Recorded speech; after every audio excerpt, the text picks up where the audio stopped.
Have you ever got on your dirt bike and were so excited that you just started riding and within a few minutes you were already falling down or crashing? Well, this is a really good sign that you got overconfident and too excited to ride. And while I greatly encourage being excited about having fun riding a dirt bike, sometimes you might have to bring the level of excitement down just a little bit if you have the habit of crashing or falling down within the first 5 minutes every time you go out and ride. And what exactly can this look like? Well, when you start riding and you go wide open or 100% as fast as you can right away, not only are you warming up your dirt bike too quickly, but you're warming up your body too quickly. And when you start using all of your body's strength right away, your blood and your muscles, they aren't properly warmed up, because it takes at least 10-15 minutes to warm things up to give you the maximum flexibility, the maximum strength. And when you ride too fast too soon,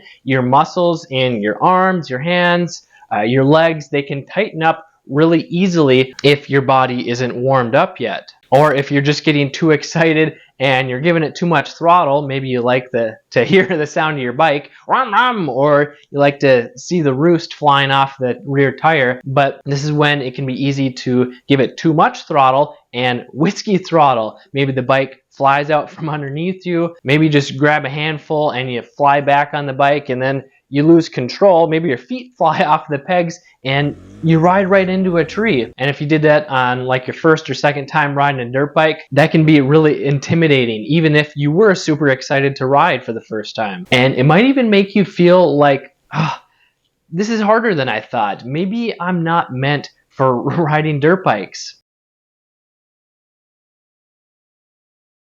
And whether you're riding with faster riding friends or riding by yourself and your front end is sliding out often, this is a really good sign that you are overriding your skill level. So when you're trying to ride faster to keep up, you might not be in just the right body position or using the right technique, and your front end starts to wash out. This is when you can get that nasty crash of when the bike slides out and your face is in the ground before you even know what happened. And when you haven't formed positive riding habits by mastering the basic techniques, you either have or you've formed bad riding techniques, and this causes you to slide out and lose control. And this can be really frustrating if you're riding with a new group, new faster riding buddies, and you're trying to keep up with them so that you don't annoy them, so that you can keep riding with them. Well, for one, if you have friends like that aren't going to ride with you if you can't keep up, you should probably find new friends. The off-road community, there's a lot of good people in it.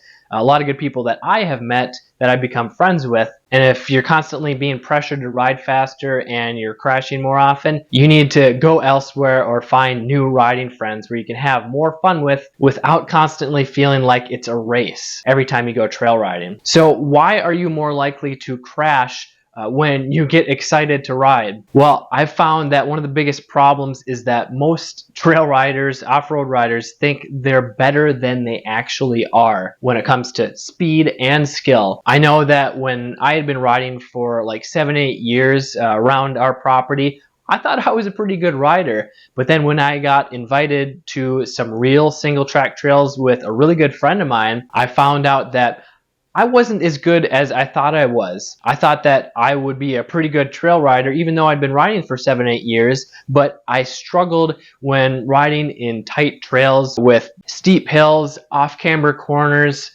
some nasty switchbacks. This made me feel intimidated because I'd death grip the bars going down steep hills. I'd struggle to get up steep hills because I wasn't sure I'd be going fast enough. I'd tip over on the off-camber corners because I thought I had to put my foot down. So when I found out that I wasn't as good as I thought I was, it was a real big eye-opener for me, and it really made me think about what I was doing to try and become a better trail rider so that I could keep up with those friends, because they were all faster than me, but they were super nice and I enjoyed hanging out with them. So what do you have to do to become a better rider? Well, you should check out this video on the 5 big mistakes that might be holding you back from becoming a more confident trail rider. Check out this video here. I'm Kelly Fager from Motocross Hideout. Learn more, ride more.